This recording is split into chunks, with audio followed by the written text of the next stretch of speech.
The world will not always treat you fairly. That is one of the first truths you must accept if you want to become difficult to break. You can do everything right and still lose. You can be loyal to someone who betrays you. You can work harder than everyone around you and still watch someone else receive the opportunity you wanted.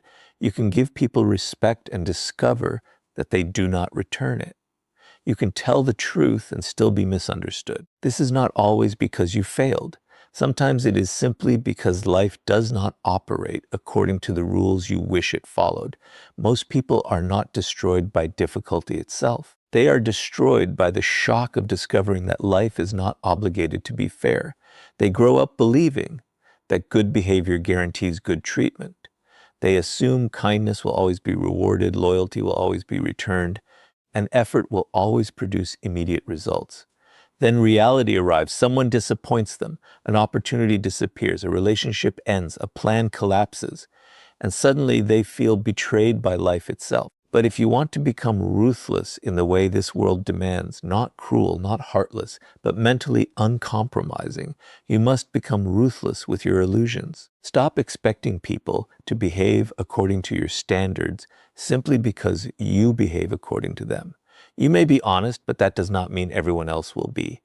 You may keep promises, but some people will break theirs. You may celebrate another person's success while someone else quietly hopes you fail. You may give someone another chance while they use that chance to repeat the same behavior. Your job is not to become bitter because of this. Your job is to see it clearly. Clarity is power. When you stop expecting fairness from every person, disappointment loses some of its ability to destroy you. You begin observing behavior instead of making excuses for it. If someone repeatedly disrespects you, you stop asking why they cannot understand your feelings and start recognizing the pattern. If someone continually takes without giving, you stop calling the relationship balanced simply because you wish it were. If an opportunity disappears, you stop spending months asking why you deserved it and begin asking what your next move should be. This does not mean you become suspicious of everyone. That is not strength. Cynicism is simply another form of weakness because it allows past experiences to control future decisions. Becoming ruthless means remaining open to good people while refusing to be blind to bad patterns. You can trust without being naive. You can be kind without being easily manipulated. You can forgive without giving someone unlimited access to you. Consider rejection. Most people experience rejection as a verdict on their identity. Someone says no, and immediately the mind begins creating a story. I am not attractive enough. I am not successful enough. I am not worthy. But rejection does not contain that much information. It tells you that one person, one opportunity, or one situation did not align with you. It can hurt, but pain does not make the conclusion true. The same principle applies to failure. If something does not work, examine it without turning it into a judgment of your entire character. Maybe your preparation was weak. Maybe your strategy was wrong. Maybe your timing was poor. Maybe circumstances were outside your control. Whatever the reason, extract information. A ruthless mind does not waste pain. It studies it. This is also why you must become careful about criticism. Some criticism contains valuable truth. Some criticism is simply another person's insecurity. If someone identifies a weakness you genuinely possess, thank reality for revealing it and work on it. If someone attacks you because your growth makes them uncomfortable, you do not need to absorb their words as truth. Learn to separate useful information from emotional noise. And stop expecting everyone to understand the path you are taking. When you become more disciplined, some people may call you extreme. When you establish boundaries, someone may accuse you of changing. When you stop chasing approval, people who benefited from your need for approval may become uncomfortable. You do not need to return to an old version of yourself simply because someone preferred you that way. The world will test you through uncertainty, disappointment, rejection, failure, and unexpected change. You cannot control the arrival of these experiences, but you can control the meaning you give them. You can allow them to become evidence that life is against you, or you can use them as information that makes you wiser. There's a difference between saying the world is unfair, so nothing matters, and saying the world is unpredictable, so I will prepare myself. The first creates helplessness. The second creates strength. You cannot control whether someone respects you, but you can control the standards you enforce. You cannot control whether an opportunity appears, but you can control whether you are prepared when it does. You cannot control whether someone stays in your life, but you can control whether you abandon yourself trying to keep them. You cannot control every outcome, but you can control your response. That is where your power begins. Become ruthless with the fantasy that everyone will treat you fairly. See reality without hatred, accept disappointment without surrender, and learn from every experience without allowing it to define you. Because once you stop demanding that the world protect you, you can finally begin building the strength required to protect yourself, and that battle begins with the weaknesses inside you. Once you accept that the world will not always protect you, you are forced to confront a harder truth. Sometimes the person most responsible for keeping you weak is yourself, not because you are incapable, but because you have learned to negotiate with the very habits that keep you from becoming stronger. You tell yourself you will start tomorrow. You promise yourself that this is the last time you will tolerate disrespect. You know what needs to be done, yet you continue making excuses because comfort is easier than transformation. This is where you must become ruthless with your own weaknesses. Ruthlessness does not mean hating yourself. It means refusing to keep making agreements with the parts of you that repeatedly sabotage your future. If procrastination is destroying your progress, you cannot keep treating it like a harmless personality trait. If fear repeatedly prevents you from taking necessary action, you cannot continue calling avoidance being careful. If people-pleasing makes you abandon your own boundaries, you cannot keep calling it kindness. You must become brutally honest about the patterns that are making your life smaller. Most people want the results of discipline without experiencing the discomfort of discipline. They want confidence without confronting fear. They want respect without learning to establish boundaries. They want success without giving up the habits that keep them comfortable. They want a stronger future while protecting the weaker version of themselves that created the present. You cannot have both. Every time you choose comfort over what you know you must do, you strengthen the habit of avoidance. Every time you break a promise to yourself, you teach your mind that your own word has no authority. And when you repeatedly ignore your own standards, your confidence begins to disappear. Not because someone else took it from you, but because you stop trusting yourself. Self-trust is built through action. If you tell yourself that you will wake up early and you repeatedly ignore the alarm, the problem is not simply the missed morning. You are teaching yourself that your intentions are negotiable. If you decide to exercise and constantly find excuses, you are reinforcing the belief that discomfort has more authority over you than your goals. If you promise yourself that you will stop chasing people who disrespect you and then return every time they give you the smallest amount of attention, you are teaching yourself that loneliness is more frightening than humiliation. At some point, you have to stop negotiating. You do not need to become perfect. You need to become consistent. You will fail. You will have weak days. You will lose motivation. There will be moments when you fall back into old patterns. Ruthlessness means refusing to turn one failure into an identity. You correct yourself and continue. You do not spend weeks criticizing yourself for making one mistake. You learn from it, adjust, and move forward. Fear is another weakness that must be confronted carefully. Fear is useful when it warns you of genuine danger, but it becomes destructive when it starts making every uncomfortable situation look dangerous. Fear tells you not to speak because you might be judged. It tells you not to begin because you might fail. It tells you not to leave because you might be alone.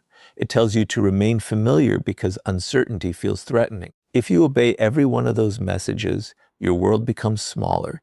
You must learn to distinguish danger from discomfort. They are not the same thing. Discomfort often appears when you are growing. Fear may appear before an important decision. Nervousness may appear before you take a risk. You do not need to eliminate those feelings before acting. You need to stop giving them automatic authority. The same applies to the need for approval. If your decisions constantly depend on what other people might think, you are allowing invisible opinions to control your life.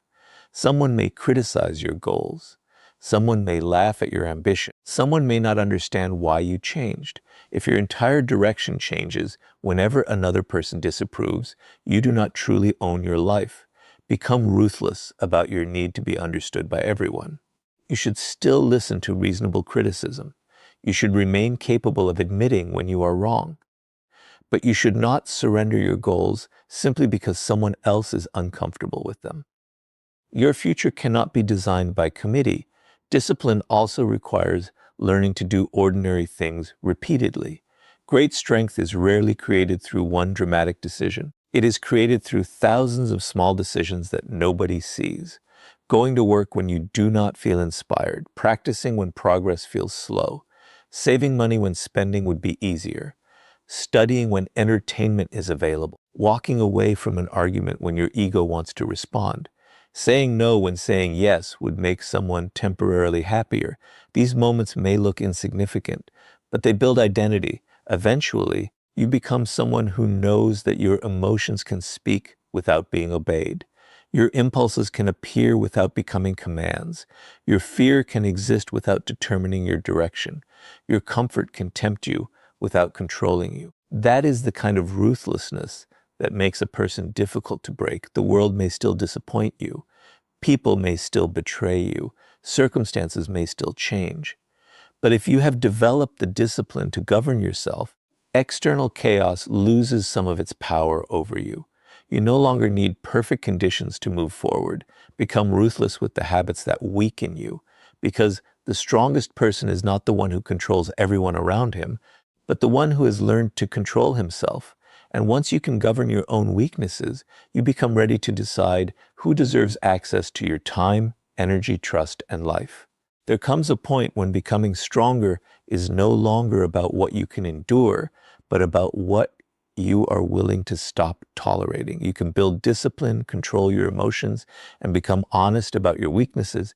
But if you continue giving unlimited access to people who repeatedly drain you, manipulate you, disrespect you, or disturb your peace, you are still leaving the door open for the world to break you.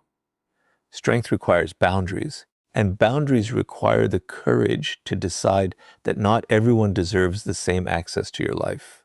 Most people confuse kindness with unlimited availability. They believe that being a good person means always answering, always helping, always forgiving, always explaining, and always giving another chance. But there is a difference between generosity and self-abandonment. You can care about people without allowing them to consume you. You can forgive someone without inviting the same behavior back into your life. You can understand someone's struggles without accepting their repeated disrespect. This is where ruthlessness becomes necessary. You must become ruthless about who receives your attention. Attention is one of the most valuable resources you possess, because wherever your attention goes, your energy follows. If you spend hours arguing with someone who only wants to provoke you, you have given them control over your mind. If you constantly monitor someone who makes you anxious, you've allowed their behavior to occupy your thoughts. If you repeatedly explain your boundaries to someone who has already understood them and simply chooses to ignore them, you are wasting energy trying to convince someone who benefits from your weakness. Sometimes the strongest response is not another explanation. It is distance. A boundary is not a threat. It is a decision about your own behavior. You do not need to tell someone, "You better respect me." You can simply decide what you will do when disrespect appears. If someone repeatedly speaks to you in a way you will not accept, you can end the conversation. If someone continually takes advantage of your generosity, you can stop providing what they exploit. If someone repeatedly creates chaos in your life, you can reduce their access to you. The important part is consistency. A boundary that exists only when you are angry is not really a boundary. It is an emotional reaction. A real boundary remains when the emotion disappears. You decide beforehand what behavior you will accept and what behavior will cause you to step back. Then you follow through without unnecessary drama. This is difficult because some people will test you when they realize you are changing. They may become surprised, when you stop answering immediately. They may accuse you of becoming cold when you stop tolerating behavior that you previously accepted. They may remind you of everything they have done for you. They may attempt to make you feel guilty for protecting yourself. Do not confuse guilt with wrongdoing. Sometimes guilt simply means you are doing something unfamiliar. If you have spent years pleasing everyone, saying no may feel selfish even when it is reasonable. If you have always been available, creating distance may feel cruel even when it is necessary. Your emotions may resist the new standard because they are accustomed to the old one. This is why you must learn to observe behavior rather than promises. People can say they respect you while continuing to violate your boundaries. They can apologize repeatedly without changing their behavior. They can promise that things will be different and then return to the same pattern.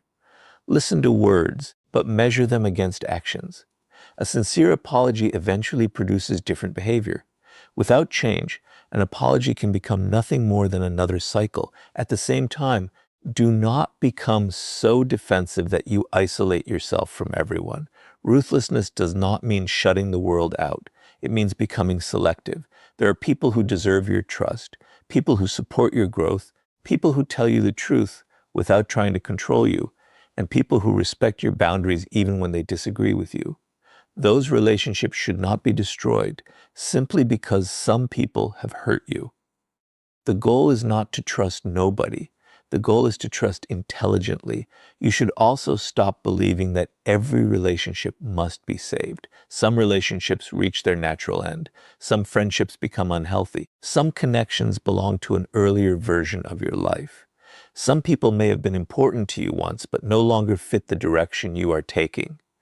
Ending a relationship does not automatically make you disloyal. Sometimes it means you finally recognize that holding on is costing more than letting go. And when you walk away, do not turn the decision into revenge. You do not need to humiliate someone. You do not need to expose them. You do not need to make sure they regret losing access to you. The strongest boundary is often quiet. You simply remove yourself from the situation and continue building your life. Revenge keeps you emotionally connected to the person you claim to have left behind. Peace requires something different. Indifference to their reaction.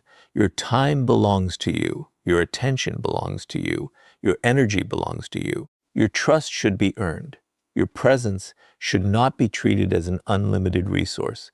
The world becomes far less capable of breaking you when you stop giving every person permission to reach the most vulnerable parts of you. Become ruthless about your access, your boundaries, and your energy, not because you hate people, but because you finally understand that protecting your peace is part of protecting your future.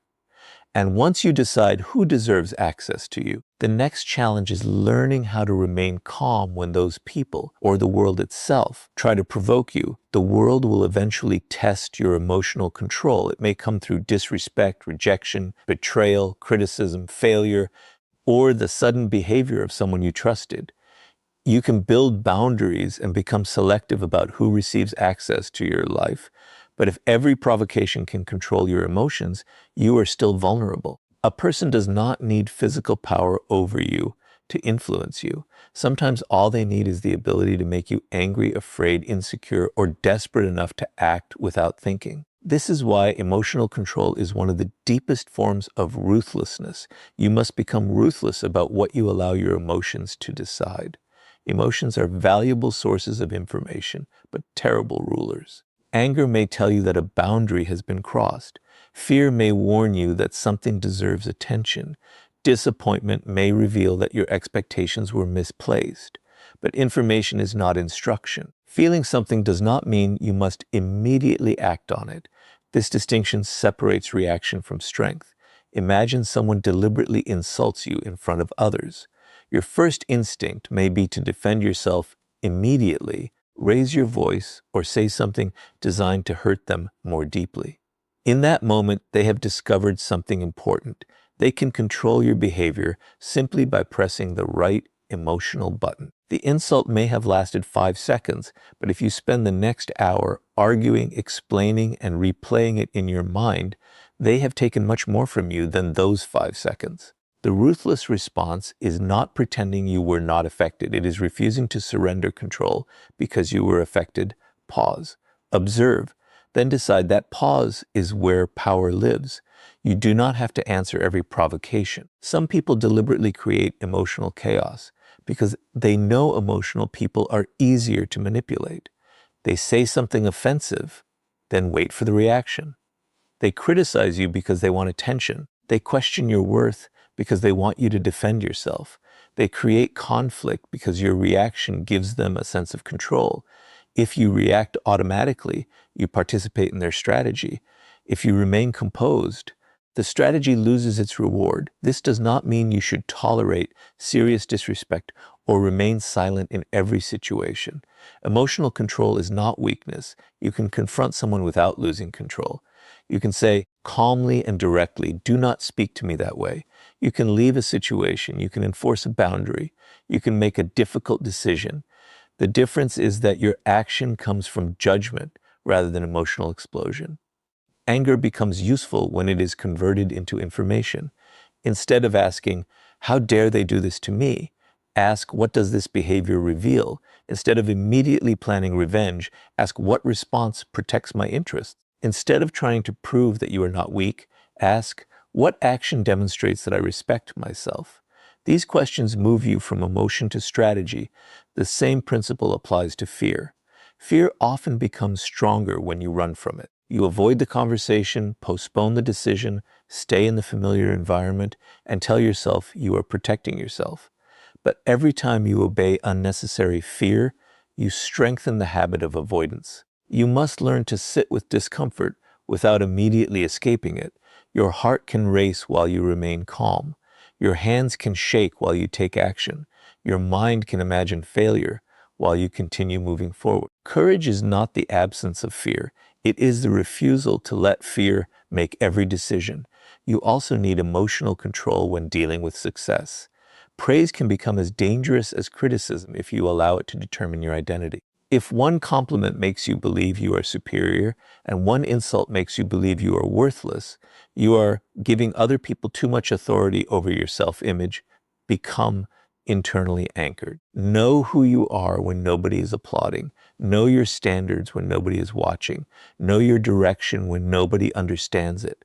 Then praise becomes pleasant rather than necessary, and criticism becomes information rather than destruction. This emotional independence changes your relationships as well. You stop demanding immediate replies. You stop assuming silence means rejection. You stop creating stories based on incomplete information. You stop making permanent decisions during temporary emotional states. Sometimes the strongest thing you can do is sleep on a decision. Wait until anger decreases. Wait until fear becomes clearer. Wait until disappointment stops speaking so loudly.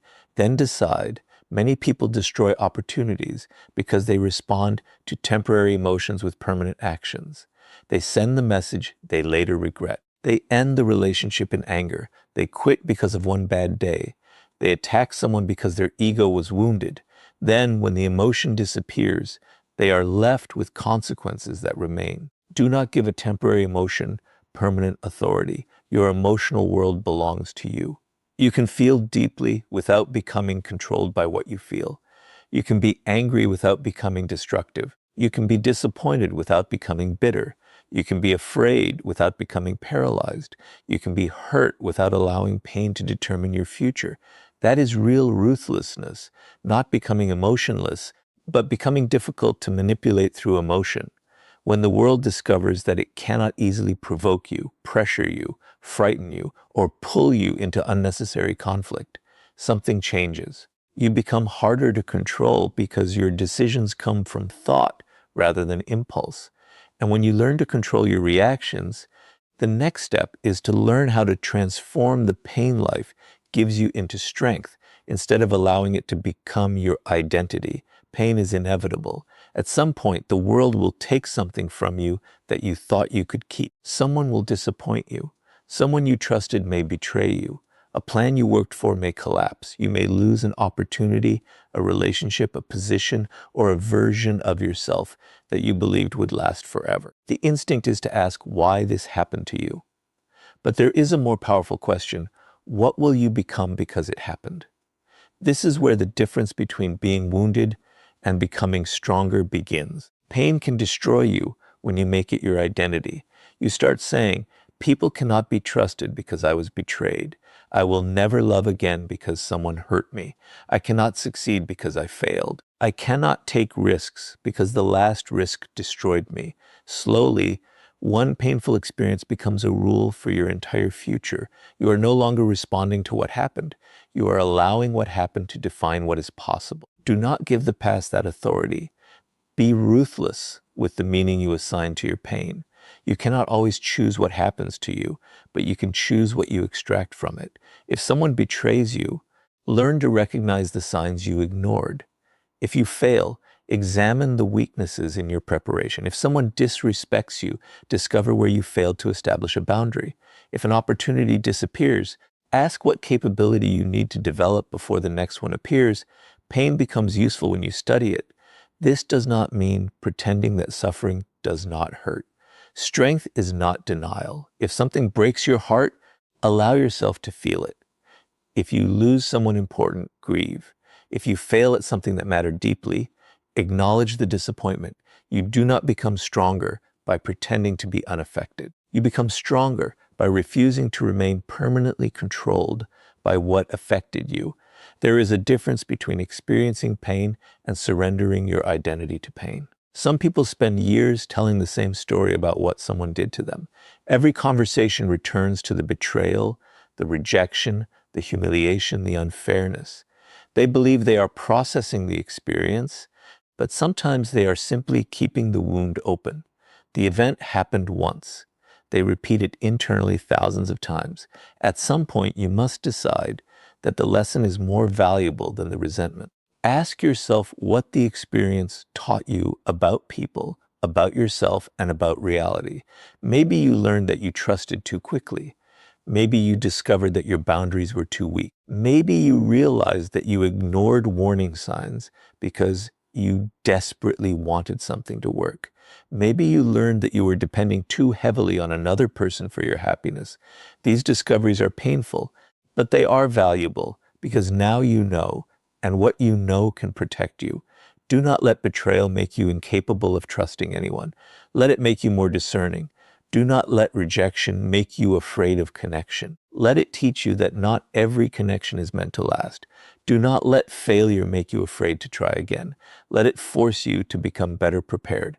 Do not let criticism destroy your confidence. Let useful criticism reveal where you can improve. This is what it means to turn pain into strength. You take the experience, remove the lesson, and leave the unnecessary suffering behind. There is another kind of pain that must be confronted, the pain of growth. Sometimes becoming stronger requires you to disappoint people who benefited from your weakness. Sometimes you must say no when everyone expects you to say yes. Sometimes you must leave a familiar environment. Sometimes you must work while nobody understands what you are building. Sometimes you must sacrifice comfort today for a future that does not yet exist. That pain is different. It is not destroying you. It is demanding that you evolve. Do not confuse temporary discomfort with evidence that you are making the wrong decision. Growth often feels uncomfortable because the old version of you is losing control. Your habits resist change. Your mind prefers familiarity. Your environment may pull you toward the person you used to be. Stay with the discomfort long enough to discover who you can become. And never become proud of suffering for its own sake. The goal is not to collect pain. The goal is to become wiser because of what you survived. A person who has suffered but learned nothing can become bitter. A person who has suffered and extracted wisdom becomes difficult to manipulate. They recognize patterns faster. They choose people more carefully. They recover from setbacks more intelligently. They stop repeating the same mistakes simply because those mistakes feel familiar. That is the kind of ruthlessness you need, not a heart made of stone, but a mind that refuses to waste suffering. The world may hurt you. It may disappoint you. It may take things you desperately wanted to keep, but it does not get the final word. Your response does. Let pain educate you. Let experience sharpen you. And let every difficult chapter make you more capable of protecting the future you still have time to build. And once you learn to transform pain into strength, the final question becomes whether you are willing to choose your future over the comfort that keeps you weak.